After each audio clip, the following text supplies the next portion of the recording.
Podcast designed to help you fall asleep. Find us on snoozecast.com and follow us on social media and wherever you listen to podcasts.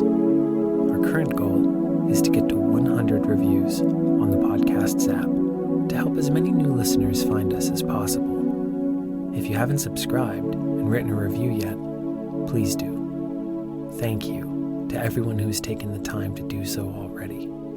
Please know that we read every single review, often out loud to each other, and appreciate all the feedback and snoozy love in each one.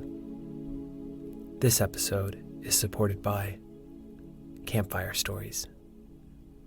Tonight, we'll read some of the folklore of the Cherokee people from the 1900 book Myths of the Cherokee by James Mooney. Mooney was an American ethnographer who lived for several years with the Cherokee. He became a self-taught expert on American tribes by his own studies and his careful observation during long residences with different groups.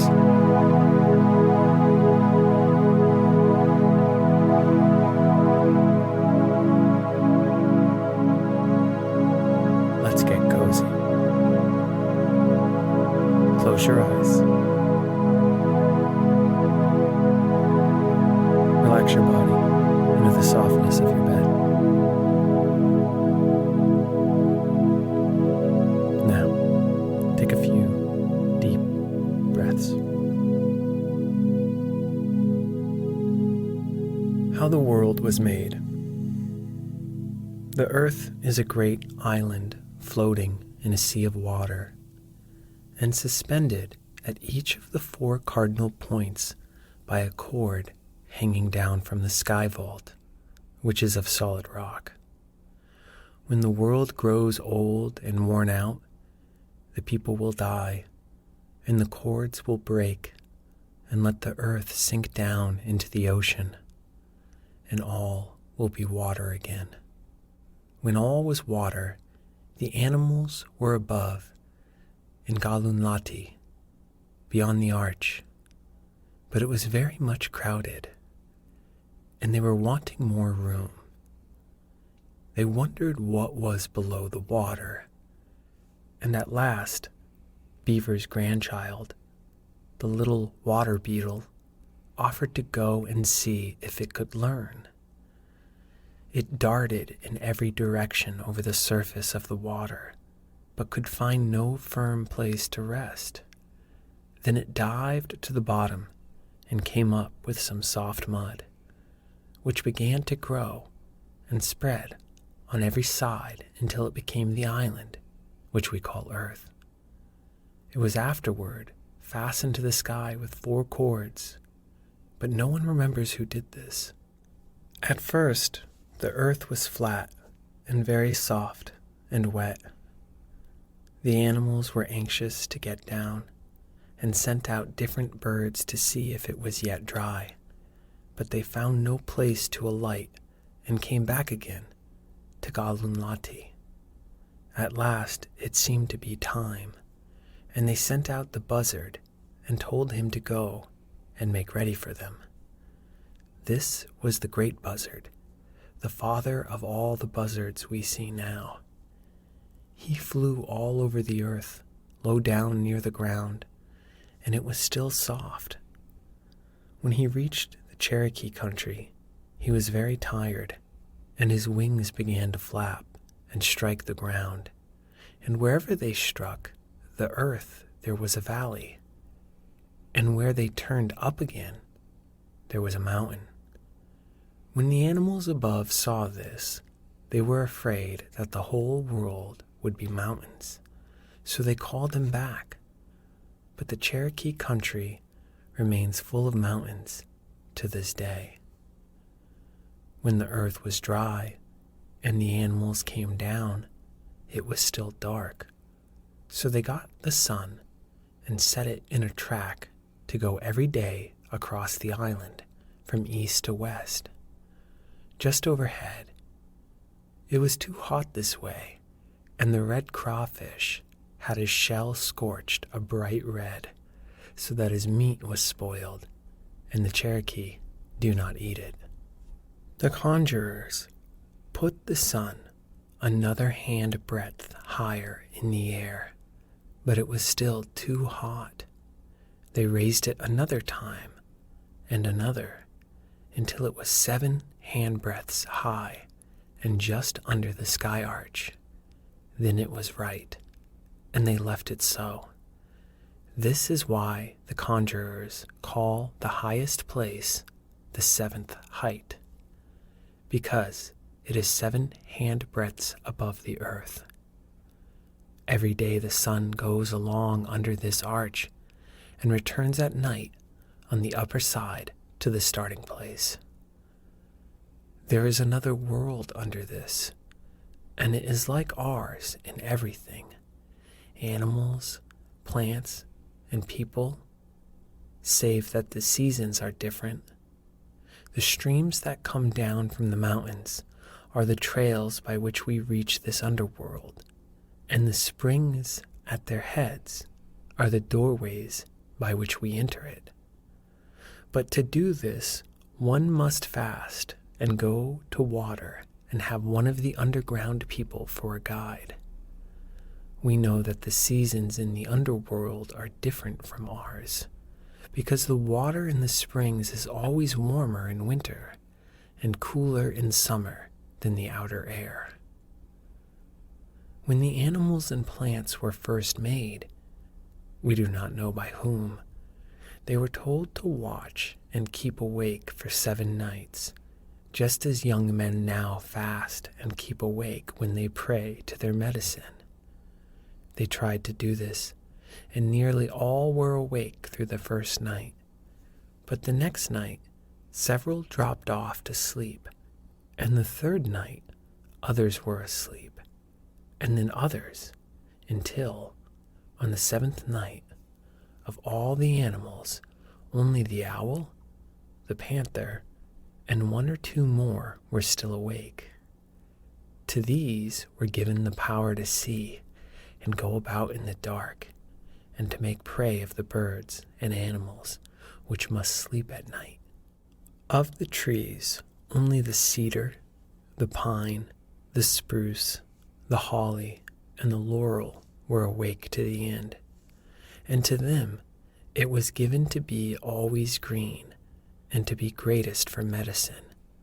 But to the others it was said, because you have not endured to the end, you shall lose your hair every winter. Men came after the animals and plants. At first, there were only a brother and sister, until he struck her with a fish and told her to multiply, and so it was. In 7 days a child was born to her, and thereafter every 7 days another, and they increased very fast until there was danger that the world could not keep them.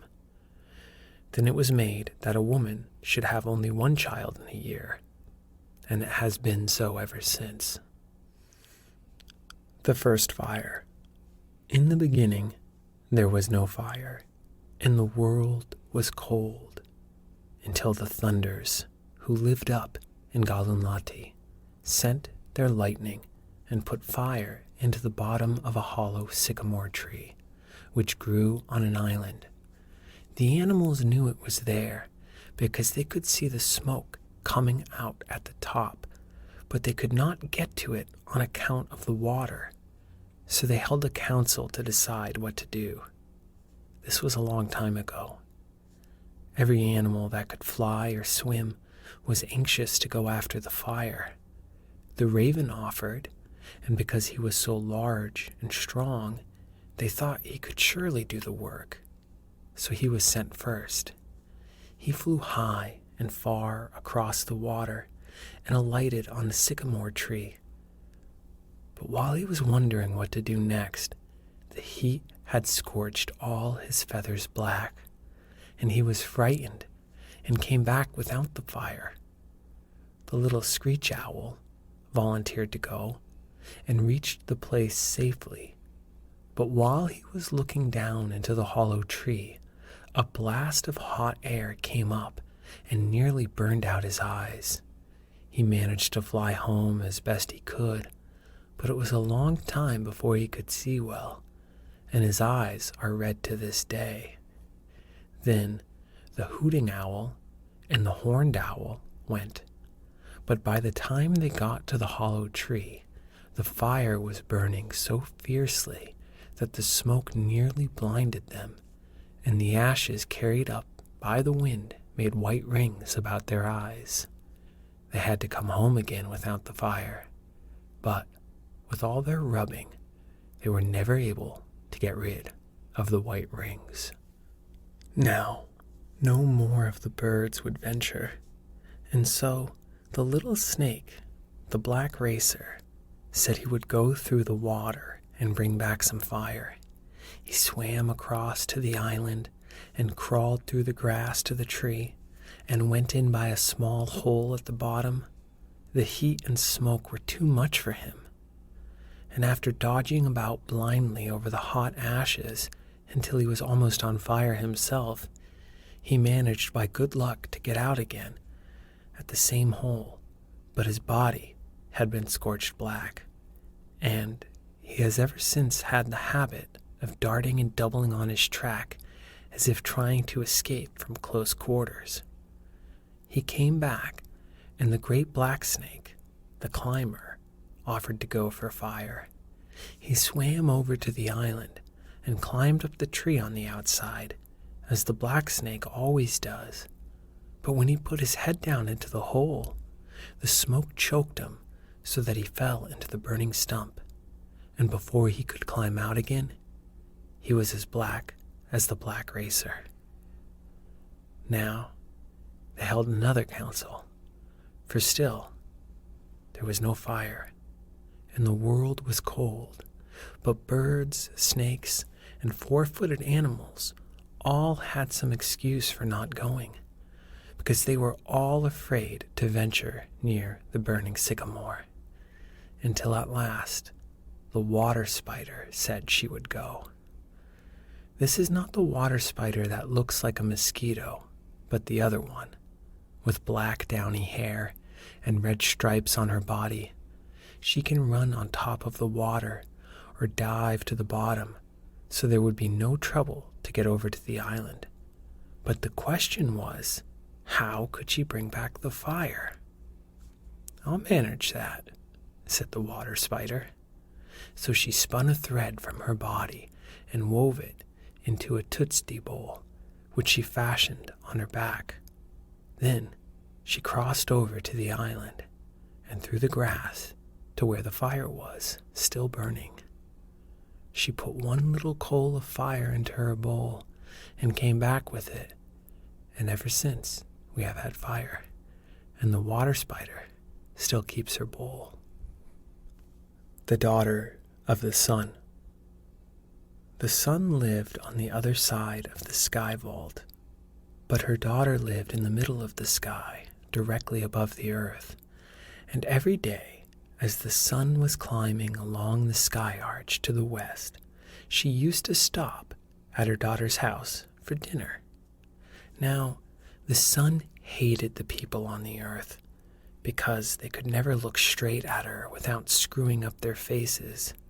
She said to her brother, the moon, "My grandchildren are ugly. They grin all over their faces when they look at me." But the moon said, "I, like my younger brothers, think they are very handsome, because they always smiled pleasantly when they saw him in the sky at night, for his rays were milder."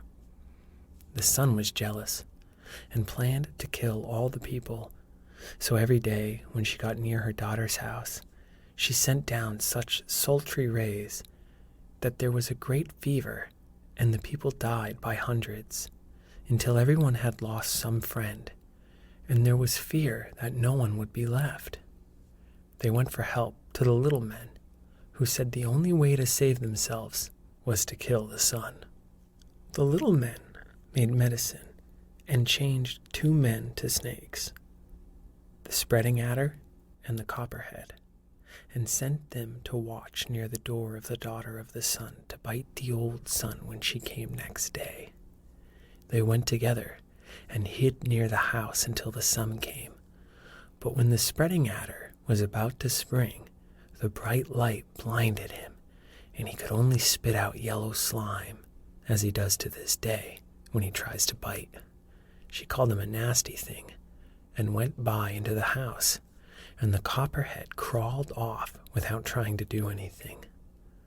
So the people still died from the heat, and they went to the little men a second time for help. The little men made medicine again, and changed 1 man into the great Octina, and another into the rattlesnake, and sent them to watch near the house and kill the old sun when she came for dinner. They made the Octina very large, with horns on his head, and everyone thought he would be sure to do the work. But the rattlesnake was so quick and eager that he got ahead and coiled up just outside the house, and when the sun's daughter opened the door to look out for her mother, he sprang up and bit her, and she fell dead in the doorway. He forgot to wait for the old sun, but went back to the people, and the Octina was so very angry that he went back too. Since then, we pray to the rattlesnake and do not kill him, because he is kind and never tries to bite if we do not disturb him. The Octina grew angrier all the time and very dangerous, so that if he even looked at a man, that man's family would die. After a long time, the people held a council and decided that he was too dangerous to be with them. So they sent him up to Galunati, and he is there now. The spreading adder, the copperhead, the rattlesnake, and the Octina were all men. When the sun found her daughter dead, she went into the house and grieved, and the people did not die any more. But now the world was dark all the time, because the sun would not come out. They went again to the little men, and these told them that if they wanted the sun to come out again, they must bring back her daughter from the ghost country in the darkening land in the west. They chose 7 men to go, and gave each a sour wood rod, a handbreadth long. The little men told them that they must take the box with them, and when they go, they would find all the ghosts are at a dance. They must stand outside the circle, and when the young woman passed in the dance, they must strike her with the rods, and she would fall to the ground. Then they must put her into the box and bring her back to her mother. But they must be very sure not to open the box, even a little way, until they were home again. They took the rods and a box and traveled 7 days to the west until they came to the darkening land. There were a great many people there, and they were having a dance, just as if they were at home in the settlements. The young woman was in the outside circle, and as she swung around to where the 7 men were standing, one struck her with his rod. She turned her head and saw him. As she came around the second time, another touched her with his rod, and then another, and another, until at the 7th round she fell out of the ring, and they put her into the box and closed the lid fast. The other ghosts seemed never to notice what had happened. They took up the box and started home toward the east. In a little while, the girl came to life again and begged to be let out of the box, but they made no answer and went on. Soon, she called again, and said she was hungry, but still they made no answer and went on. After another while, she spoke again and called for a drink and pleaded so that it was very hard to listen to her. But the men who carried the box said nothing and still went on. When at last they were very near home, she called again and begged them to raise the lid just a little because she was smothering. They were afraid she was really dying now, so they lifted the lid a little to give her air. But as they did, so there was a fluttering sound inside, and something flew past them into the thicket, and they heard a red bird cry, "Quish, quish, quish," in the bushes. They shut down the lid and went on again to the settlements, but when they got there and opened the box, it was empty. So we know the red bird is the daughter of the sun, and if the men had kept the box closed, as the little men told them to do, they would have brought her home safely, and we could bring back our other friends also from the ghost country. But now when they die, we can never bring them back. The sun had been glad when they started to the ghost country, but when they came back without her daughter, she grieved and cried, my daughter," and wept until her tears made a flood upon the earth, and the people were afraid the world would be drowned. They held another council and sent their handsomest young men and women to amuse her so that she would stop crying. They danced before the sun and sang their best songs, but for a long time she kept her face covered and paid no attention, until at last the drummer suddenly changed the song, and when she lifted up her face and was so pleased at the sight that she had forgot her grief and smiled. The journey to the sunrise. A long time ago, several young men made up their minds to find the place where the sun lives and see what the sun is like. They got ready their bows and arrows, their parched corn and extra moccasins, and started out toward the east. At first, they met tribes they knew. Then they came to tribes they had only heard about, and at last to others of which they had never heard. There was a tribe of root eaters and another of acorn eaters, with great piles of acorn shells near their houses. The young men traveled on until they came at last to the sunrise place, where the sky reaches down to the ground. They found that the sky was an arch or vault of solid rock hung above the earth and was always swinging up and down, so that when it went up there was an open place like a door between the sky and ground, and when it swung back, the door was shut.